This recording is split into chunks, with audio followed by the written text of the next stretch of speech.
her. Can you back up a little bit? Yeah. I'll talk about it in a minute. So if she does a straight in, and I come here.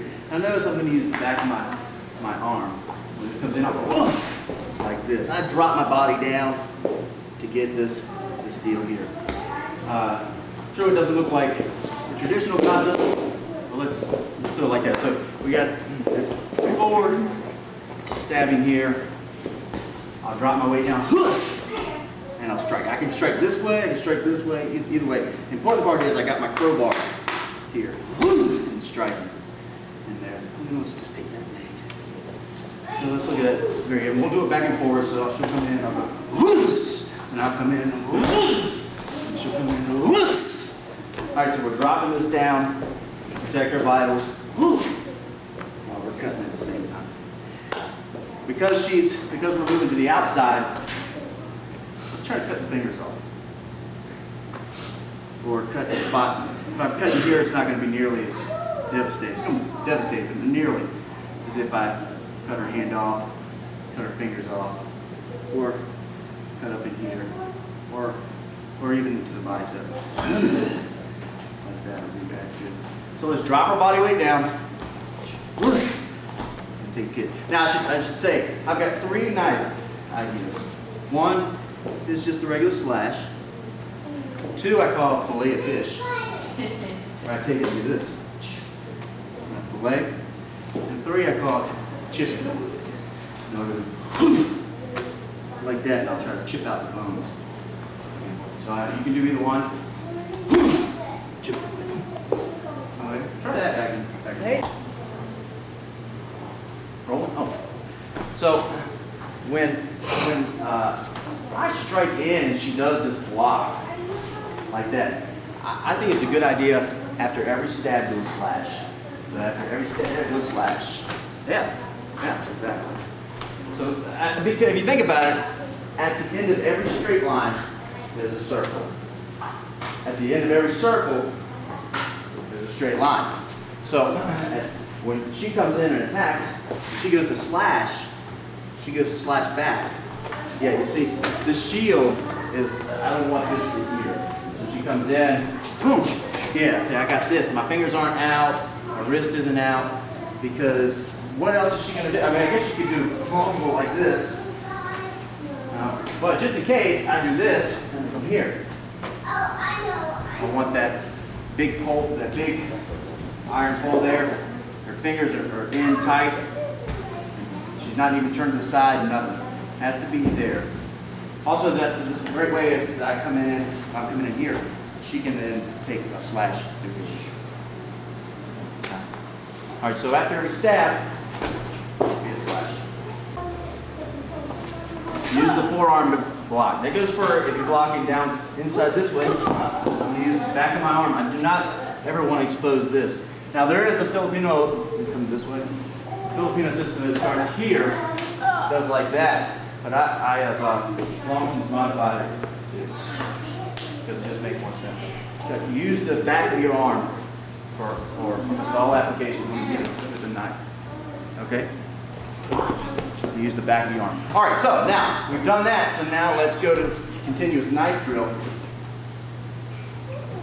No. Now let's go to the ground part of that, and then we'll do continuous knife drill. All right. This time I'm going to have her in my guard. All right. She is again going to do this deal. I can shrimp out this way and use the back of my. And use this. So I can shrimp out this way and use the back to get the blade here.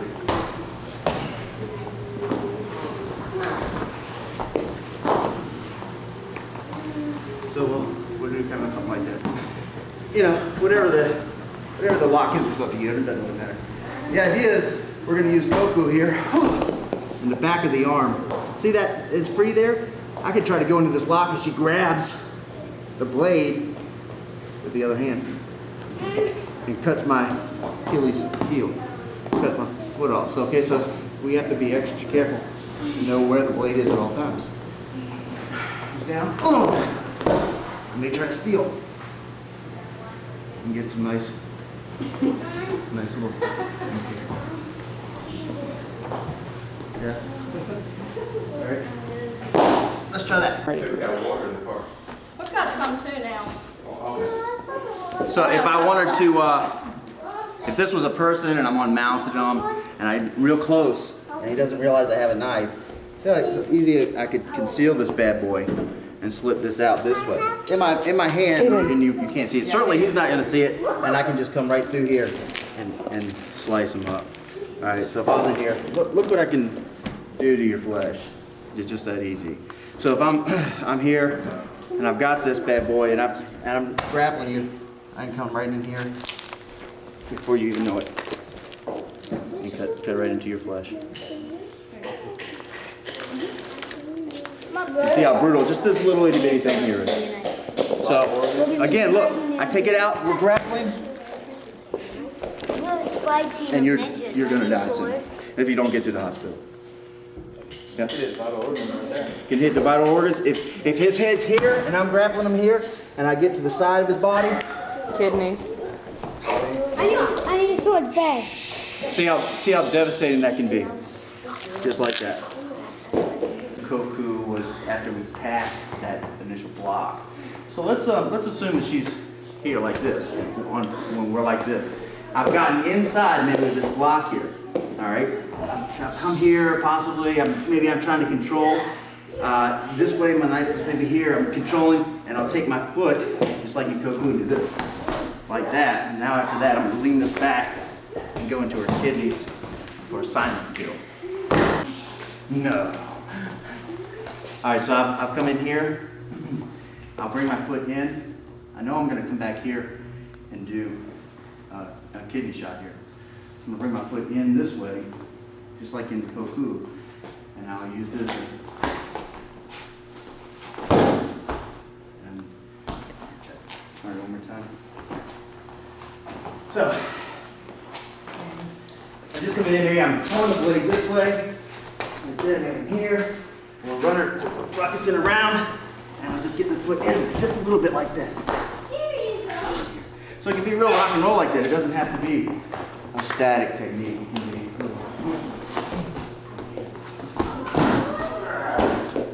and stab down.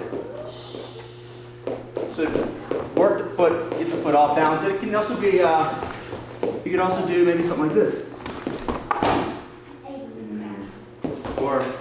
Or Koku could be something like this. The foot falls here. You do this.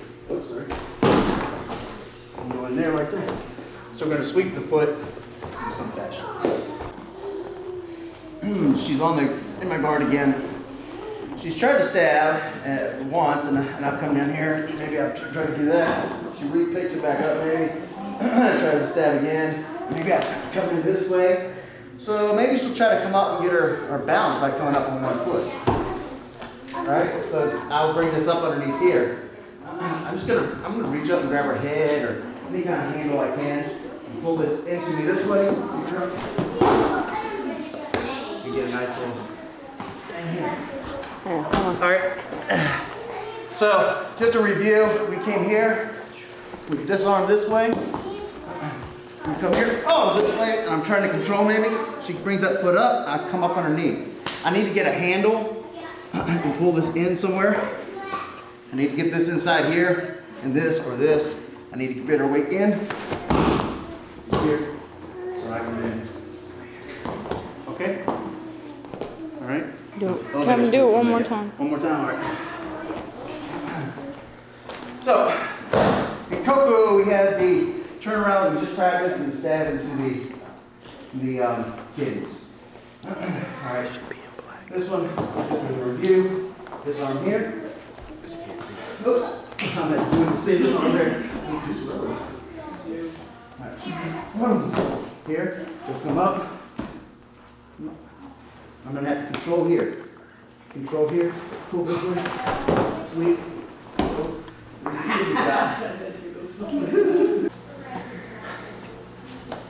So just one ninja kata from the Gyoku Makoshi Jitsu. We can break it down. We could break it down another 3 hours if we wanted to. just that one kata. It's not about a technique and how you do a technique or the moves that you do. That becomes static, and then you're just a martial art. But if you want to be a martial stylist or a real martial artist, a warrior lifestyle, you want to breathe life into your techniques and not make it so plastic fantastic. And that's what the beautiful thing is about the ninja arts. And we have this historic thing that looks really unrealistic. But the thing is the ninja art was developed on the battlefield. It's not theory. It is something that was passed down from generation to generation, and it was passed down because it actually worked on the battlefield. A father is not going to teach his son what didn't work on the battlefield and pass it down to him, because he may have to go to battle, and if he uses something that doesn't work, it's not going to be effective. And true, back then they had armor on, they had all kinds of stuff going on. They had all kinds of stuff going on, armor, and their movements had to be bigger, wider, more clunky. So we could punch like this, but then they had to shoot in with all their body weight, with that momentum of the weight and the armor going in towards them. So these are battlefield tested techniques, and all we have to do is take what worked on the battlefield and apply it to our culture and what scenario we have. Just take the strategy behind it. And in this case, the strategy is using the back of your arm and not your wrists and not your fingers, because they had armor on. So that worked good for them, but today in America we don't have armor, but we do have jackets and this type of thing, and this could save you as opposed to doing this. And sometimes when you're scared and you are trying to be truthfully humble so the person doesn't attack you, as you learn the ninja art, you'll learn about body language. When someone's trying to be very truthful and humble, they will put their hands out like this or out like this. It's a sign of honesty and truth. And when people do that, I don't want each other, they're exposing their veins, Forearms. their forearms. Yeah. So that is a hard principle just to learn how to do, just to be able to get this back here, because naturally, when someone approaches us, we try to be humble and try to back out of the situation. Most people will bring their palms out in one of these positions, just because it is natural body language to do that. Right? So, just that one principle alone, if you learn just that much, that you're not going to have that. No matter what the Filipino martial arts say, you don't block with your veins facing out. You just don't. I mean, think about it logically. It just does not make sense. Look at those pictures over there. See what we did to the pig over there. It doesn't make sense. You have to use the back of your arm. You have to protect the vital organs, because you make one little mistake because you learned some kind of Filipino martial art or some other martial art, and you're dead. And there's no second chance. There's no let's do it over again. A continuous knife drill should teach you how difficult it is. And the way I learned it I would have brought one and I found one. It was a stun gun. Use a stun gun. A small little stun gun, and do a continuous knife drill with a stun gun. Low voltage. Low voltage stun gun. You do that, I guarantee you have a whole new respect of what knife fighting is and what it isn't. And when that thing zaps you, even on this part of your skin, it is brutal and it hurts like a big dog. And all of a sudden you will understand knife fighting with those demonstrations, those pictures, this. And you can take any martial art you want to, but apply it logically and realistically and truthfully and honestly to knife fighting. Okay? All right, that's all I got for now. Traditionally, the Gyoku bow would be this. We'll bow the traditional Gyoku way.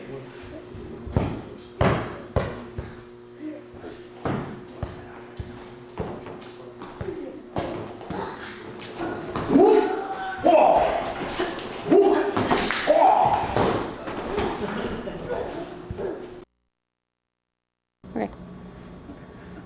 So most people carry this thing around. If you do a project with yourself and go around and look all over, just be aware of how many people actually have these in their pockets. You'll see construction guys with them in, even filers having in their pockets. Almost everybody has it. In fact, the statistics say 70%